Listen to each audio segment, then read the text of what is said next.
Alyssa July!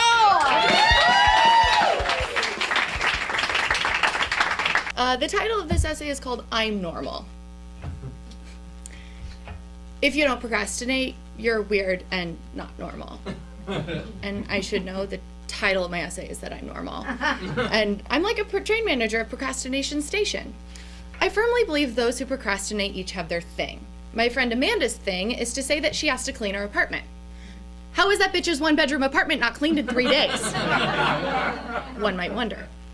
She also says that in Los Angeles, getting 3 tasks done in 1 day is considered productive. I get it, girl, as I usually accomplish 1 or no tasks. My mother's thing is that when she has multiple things to do, she gets completely overwhelmed, which paralyzes her from getting anything done at all. Again, I relate. My thing is that I will have something planned for my career that I need to get done by a certain date. All days leading up to that date, I will turn down any and all requests for my presence to be present.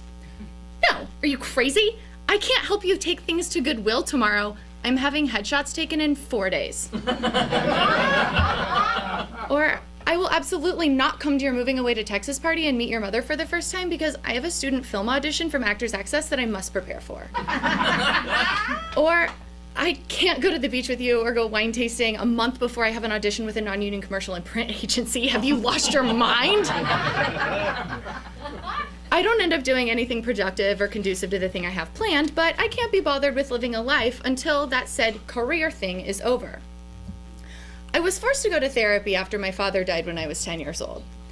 I remember my therapist telling me that I was normal and didn't need to continue therapy.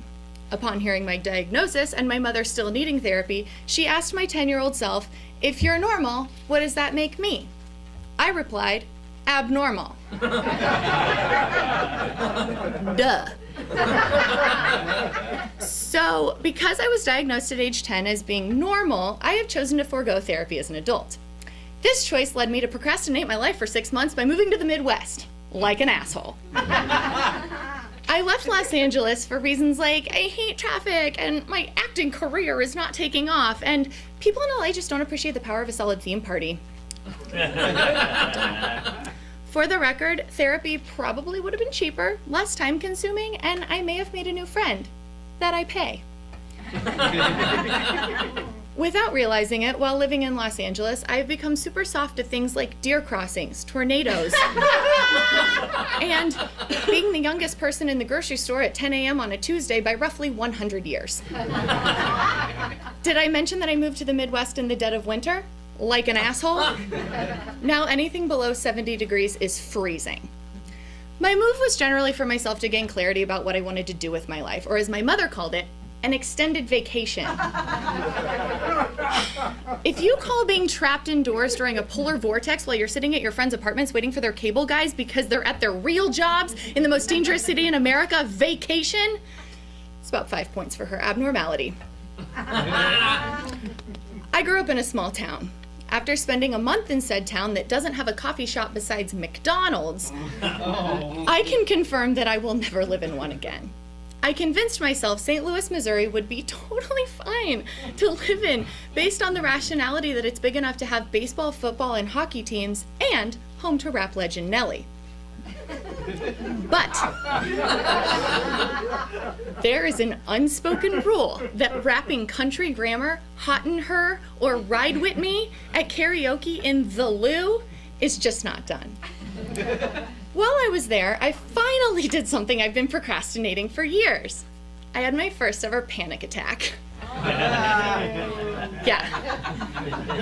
It's as fun as it sounds. Mom, vacation. One morning while my roommates were at work, I went to a real coffee shop to write my autobiography. I drank a lot of coffee and ate not a lot of food. That afternoon, I chose to take a shower, a rarity in my life, which is reason number one, it was memorable. When I got out of said shower, I had an overwhelming feeling that someone was going to break into my beautiful 3-story, 3-bedroom, 2.5-bath townhouse in a safe part of the city and shoot me in the head like an episode of American Horror Story I'd recently watched. So I called my mother, who lives in Florida, to save me from the armed gunman in St. Louis that I've made up in my mind. I threw on a college sorority t-shirt and sweatpants, wrapped my soaking wet hair in a bun, grabbed my keys, and ran out to my car in below 70-degree weather. Brawless, I called my mother a second time. This time, crying because I couldn't breathe or shake the feeling that someone was after me. My mom said, "I'm going to have my friend Sherry call you." Now, the only time I had met Sherry was on Christmas this year. My mother informed me, Sherry is a medium and a psychic. Had I known she was a psychic before I met her, I would have asked so many questions. Like, will I ever be successful in my chosen career path? Will I ever trick anyone into loving me enough to want to marry me? Or will they ever make a Friends movie? My mom credited Sherry by saying, most of the time she's right, but sometimes she's wrong. Then she told me about a time that Sherry had said that we would be having 2 weddings in our immediate family within the year.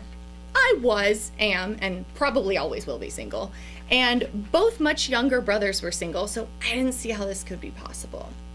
We agreed collectively that the first to eventually be married would be the 20-year-old, the second would be the 22-year-old, but only if it was a shotgun wedding because he got some rando pregnant, and that I would, of course, die an old maid like an asshole. With 5 months left, both brothers are still not married, but in committed relationships, and I, of course, have never been more single. Sometimes I wonder how my brothers get girlfriends because one is a rage monster and the other talks out loud in movie theaters. And remember, I'm normal. So, what the fuck? Sherry calls me. She starts asking me about my current living situation and the origin of the townhome I've been living in. I say, well, my roommates told me that it was built on an ancient Indian burial ground, but I think they were fucking with me. She explains to me that they were indeed fucking with me. Good news! But, according to Sherry, a youngish girl was murdered on the grounds of the townhome, and she was using me to get to Sherry to become cleared. What? How the hell was she using me? Well, apparently I'm a portal and have my own psychic abilities. She then said that I have multiple spirits hanging out inside of me, and so she cleared those as well. Again, what? Now that we know that I have psychic abilities, the future of my love life is looking quite grim. To be fair, I thought she said that I was a porthole, and I was confused about how I was a window on a ship. I don't know if this was one of the times Sherry was right, but she certainly helped me by telling me to, quote, get the fuck out of St. Louis. She explained that I was going there in search of my childhood and I wasn't going to find it there. I took Sherry's advice and got the fuck out of STL. Now that I'm back, we know that finding a husband is out, so hopefully I will be far more productive than I had been in Los Angeles before I left. Look, I'm comfortable admitting that procrastination is one of my things, and I stand by that if you don't procrastinate at least a little bit, you're weird and abnormal. A therapist, psychic, and a Facebook quiz told me I was normal. What do you need? But I suppose being productive means that I should procrastinate less. I'm gonna get a career going. I'm gonna find happiness. I'm gonna shoot for the stars and get 4 or 5 things done in one day.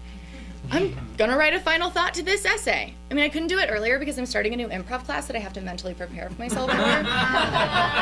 But soon, like tomorrow. Wait, I'm doing a table read tomorrow, so like Monday. No, I go to karaoke at Sardo's on Sunday and I'm rapping Pimp Juice, so I'll be tired Monday. Tuesday, maybe. But I'm totally going to. Totally.